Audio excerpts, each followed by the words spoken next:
buenas tardes. Mi nombre es Daniela Zuluaga, soy estudiante de séptimo cuatrimestre de la licenciatura en Psicología Clínica de la Universidad del Sur. Y el día de hoy vamos a hablar del trastorno psicótico breve. Para esto he titulado el video La psicosis como una forma de vida. Bueno, ¿por qué? Porque lo que yo pretendo hacer hoy es hacer un acercamiento a este trastorno mediante datos recolectados, mediante estadísticas, mediante el manual diagnóstico estadístico de DSM-5 y pretendemos hacer este acercamiento lo que más podamos, pues no podemos ponernos en los zapatos de una persona con psicosis o de un familiar que tenga un caso cercano de estos. Entonces, ¿qué pasa cuando una persona tiene psicosis? Esa es una de las preguntas que vamos a tratar de responder. ¿Cuáles son los síntomas? ¿De qué se tratan esos síntomas? ¿Cuál es el diferencial? ¿Y cómo podemos diagnosticar? Además de cuál es la prevalencia, cuáles son los posibles tratamientos y cuáles son las conclusiones que sacamos de toda esta investigación. Entonces, como segundo punto vamos a entrar entonces a hablar un poco más de la descripción. El trastorno psicótico breve, en realidad la psicosis es la pérdida de contacto con la realidad. Entonces, la psicosis podríamos decir que realmente es un trastorno o solamente son episodios o qué pasa con la psicosis. Bueno, yo les voy a contar un poquito sobre lo que habla el DSM-5 de este trastorno y este se encuentra en el segundo apartado, que es el espectro esquizofrénico y otros trastornos psicóticos. El primero de estos es el trastorno psicótico breve, porque de ahí se desencadenan otros trastornos como el esquizofreniforme, el esquizofrénico, esquizoafectivo, entre otros, ¿no? Más adelante los comentaré un poco más o los nombraré. Bueno, entonces el DSM-5 habla de que el trastorno psicótico breve es una alteración en el comportamiento del individuo con respecto a la imaginación, es decir, el individuo presenta alucinaciones, delirio, pensamiento y lenguaje desorganizado y estos serían los síntomas positivos. También hay los síntomas negativos que serían alogia, abulia, anedonia, catatonia, entre otros, ¿no? Entonces, para que podamos diagnosticar un trastorno psicótico breve, tenemos que tener en cuenta el tiempo de duración. Como les decía hace rato, este es el primero de muchos trastornos que se van desencadenando. Entonces, para que sea un trastorno psicótico breve, y lo repito porque hay que tener algo de énfasis en esto, dura los síntomas entre un día y un mes. Si se pasa del mes, ya estamos hablando de otro trastorno. Entonces, tenemos que tener muy en cuenta el tiempo y tenemos que hacer una anamnesis y recolectar toda la información de qué es lo que ha sucedido en el paciente para poder descartar que no sea un trastorno psicótico inducido por sustancias o por alguna otra enfermedad. Entonces, para que podamos también hacer un diagnóstico, tenemos que fijarnos en algo que es muy importante y son las especificaciones. Hay tres importantes. Para esto el DSM-5 señala la primera, que es con desencadenantes graves. ¿Esto qué quiere decir? Que la persona ha sufrido una situación, ha tenido una pérdida o está en medio de algo que le genera mucho estrés y ese estrés hace que la persona llegue a tener episodios psicóticos. Para esto debemos tener en cuenta y debemos señalar en nuestro informe psicológico cuál es el desencadenante. Bueno, el segundo punto de especificaciones es cuando no hay desencadenantes graves. ¿Esto qué quiere decir? Que la persona está bien, lleva su vida común y corriente y de repente tiene el episodio psicótico y no hay en medio ninguna situación de estrés o de conflicto. Hay que tener en cuenta, y esto es muy importante cuando hagamos nuestro diferencial, de que separemos que no sea un TPT o un trastorno por estrés postraumático, porque también los síntomas pueden ser muy parecidos, por lo tanto tenemos que hacer la diferenciación. Bueno, ya para pasar al tercer punto de especificaciones, es importante tener en cuenta este último, que es estrés postparto. Este solamente se da en el inicio de posparto, cuando una mujer tiene a su bebé. Las primeras 4 semanas son muy importantes para diagnosticar el trastorno psicótico breve, solo en las primeras 4 semanas, si no ya sería otro trastorno. Bueno, otro de los puntos que son importantes es especificar la gravedad del episodio, si fue leve, moderado, grave. Recuerden que para el DSM, a la hora de hacer un diagnóstico, el punto más importante es que en el individuo haya un malestar clínicamente significativo, es decir, que la persona deje de ser funcional y ya no pueda hacer lo que hace normalmente porque el trastorno le está afectando su vida diaria. Bueno, entonces en tercer punto tenemos las manifestaciones clínicas, y aquí vamos a centrarnos un poco más en los síntomas de la psicosis. ¿Qué pasa con los síntomas? Ya les comenté un poco sobre los síntomas positivos y negativos. Aquí, como les dije anteriormente, ya los nombré. Los síntomas positivos son los que agregan algo al individuo, los negativos quitan algo. Entonces, en los positivos agrego visiones, agrego alucinaciones, delirios. Entonces, la alucinación es algo que el paciente ve y cree firmemente que lo ve. Es una percepción de la realidad de él. Entonces, el sujeto escucha, ve, siente y está seguro que está, mientras que el delirio, en lo que se diferencia, es que, bueno, es una creencia.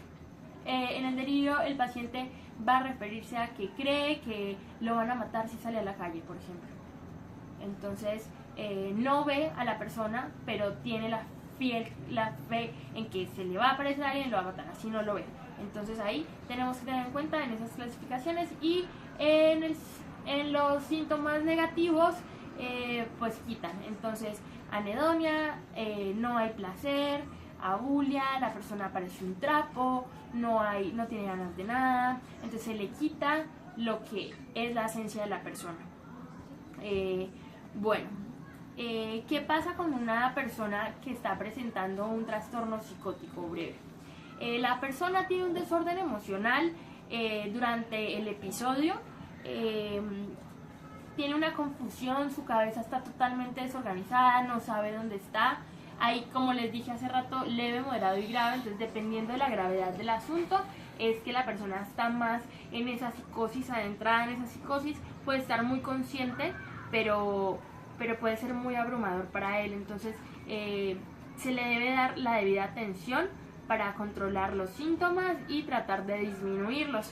La persona, como es un trastorno tan breve o un episodio tan breve, es muy difícil de tratarlo en el momento en el que está viviendo los síntomas, pero se puede lograr tratar de frenarlos un poco y reducirlos, tanto a que la persona llegue a estar en el estado inicial antes del episodio psicótico.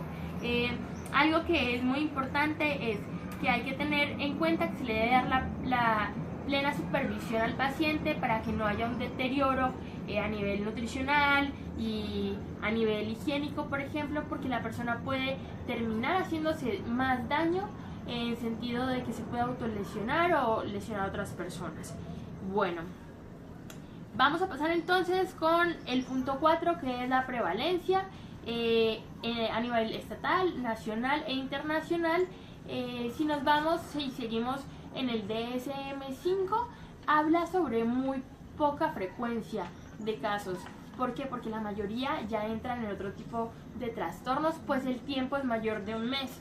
Entonces, estos son muy breves, entonces son más difíciles de detectar. Tal vez pasen más, pero no hay tantas investigaciones previas para que nos den a ciencia cierta un número exacto, ¿no? Entonces, bueno, vamos a hablar a nivel estatal. Bueno, en Quintana Roo, por ejemplo, hay muy pocos datos sobre la psicosis o sobre trastornos psicóticos breves, pero los pocos que han resultado, los llevan directamente a Campeche o a Mérida, que es donde están los centros psiquiátricos. En Cancún hay psiquiatras y hay clínicas psiquiátricas privadas.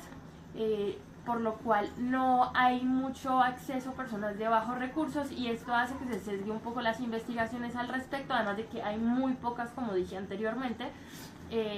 Por lo general las personas no reciben el apoyo de inmediato y lastimosamente terminan en suicidios.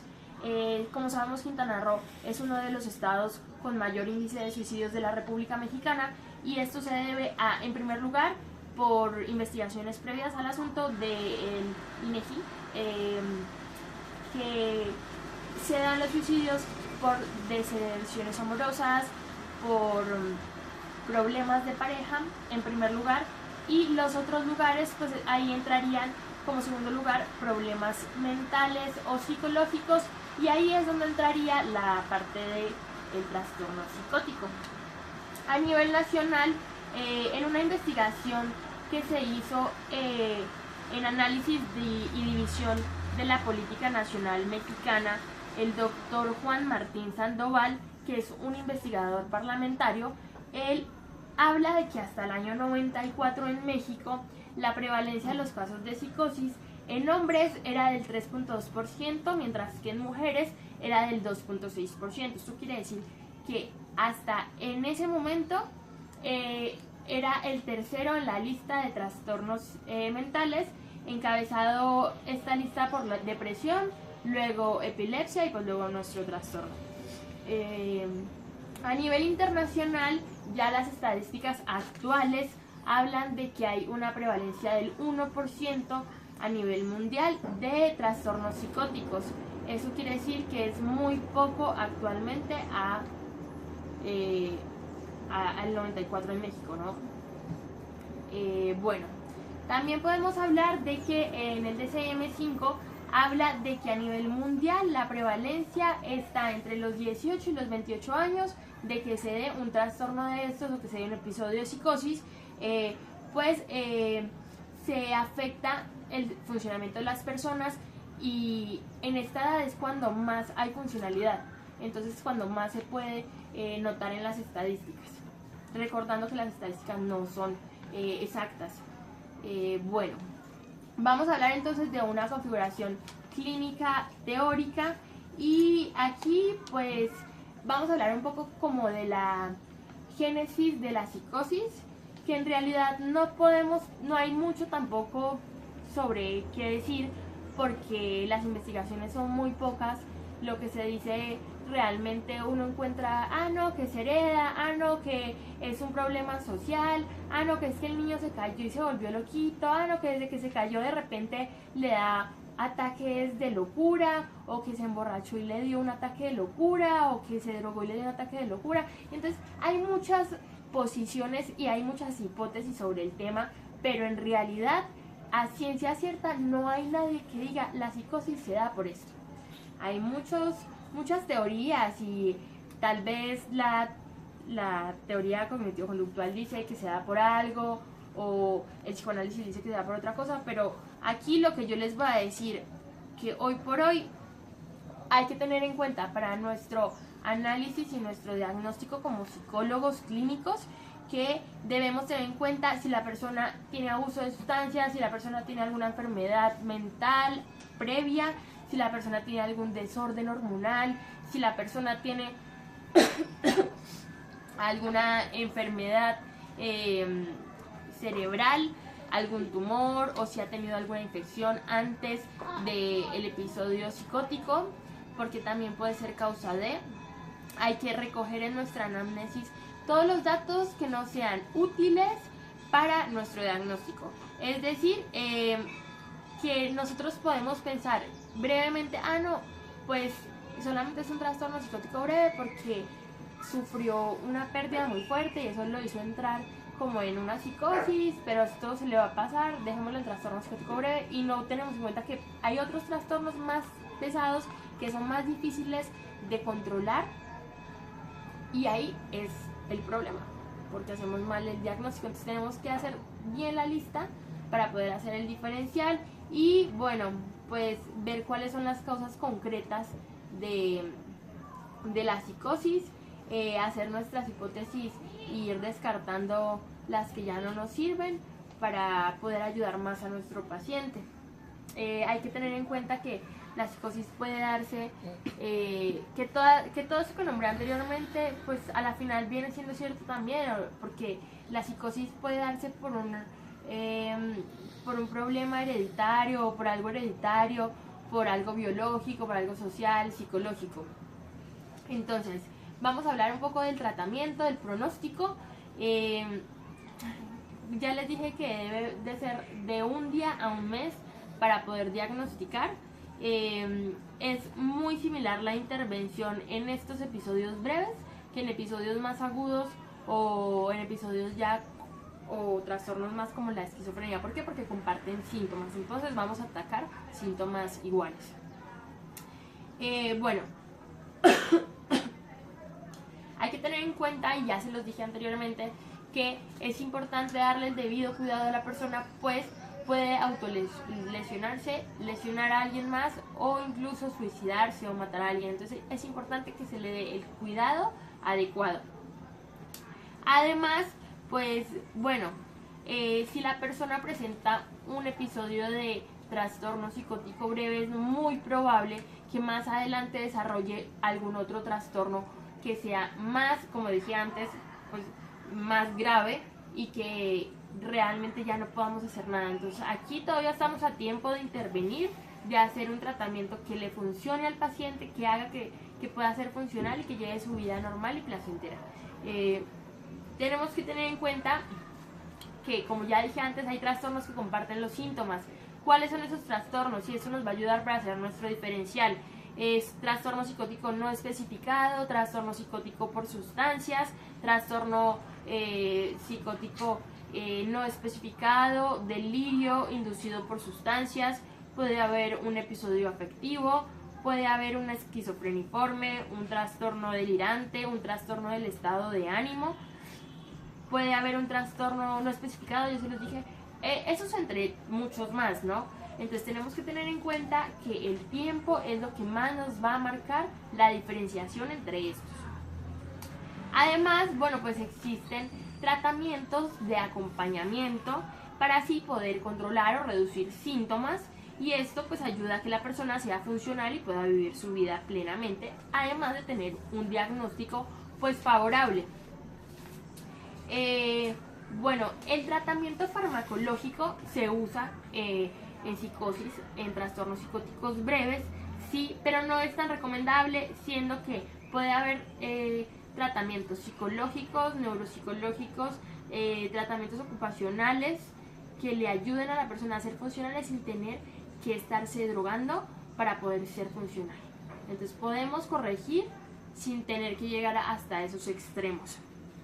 Bueno, vamos a hablar entonces, ya hablando de fármacos, hay técnicas transversales que son las otras ramas que nos ayudan a nosotros como psicólogos con el trastorno psicótico, que ayudan al paciente y que se pueda hacer un tratamiento entre todos para que la persona sea más funcional todavía. ¿Cuáles son estos? Bueno, pues el farmacológico sí o sí lo debe ver un psiquiatra, porque son los únicos que pueden medicar. Está el neuropsicológico, que nos ayudan, los neuropsicólogos nos ayudan a recuperar la parte neurocognitiva y ocupacional. Los psicólogos nos encargaríamos de la parte emocional, nos encargaríamos de la reducción de síntomas mediante terapias comportamentales, terapias familiares, de pareja, grupal, dependiendo de la dinámica familiar del sujeto.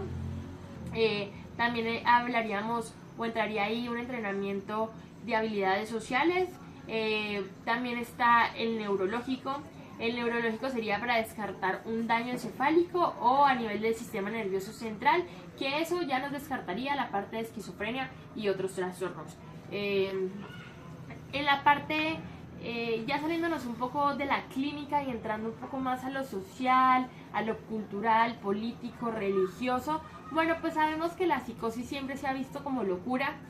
Que loquito, que esto, y si nos vamos mucho antes, por allá al medioevo, podemos ver que antes la gente catalogaba a estas personas que tenían estos episodios como brujos, como herejes, como gente que estaba poseída por los demonios, por el mal, y esto, a pesar de que ha habido una transformación a lo largo de los años, hoy en día todavía está ese tabú de, no, pues se lo quito, no, pobrecito, ya no hay nada que hacer por él, pero sí hay mucho que hacer, y si se diagnostica a tiempo y si se le da la previa revisión y el seguimiento al caso, la persona puede ser perfectamente funcional y la psicosis no puede dañar la vida de alguien. Es más, y a manera como de conclusión mía, podría decir que la psicosis es también algo bello, algo bonito, es la explosión de la imaginación, es una metáfora. Todos en algún punto sufrimos de rayos de psicosis y no está mal.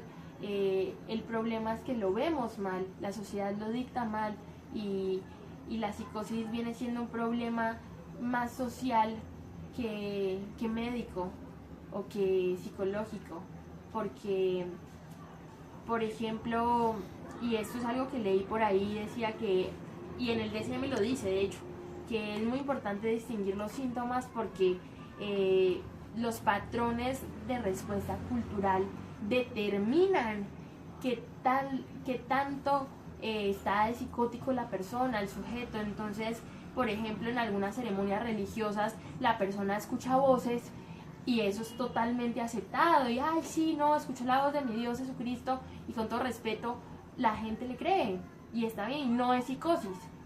¿Por qué? Porque está aceptado socialmente. Entonces, desde un punto social deberíamos ver y ponernos a pensar qué tan dañino realmente es la psicosis, o qué tan sí es un trastorno psicológico, un trastorno mental, qué tanto le hace daño a la persona y qué tanto le hace daño a la sociedad. Y bueno, pues entonces, pues ahí dejo, espero que les haya gustado mucho mi video y les voy a dejar la bibliografía en los enlaces, y muchas gracias por verme y escucharme.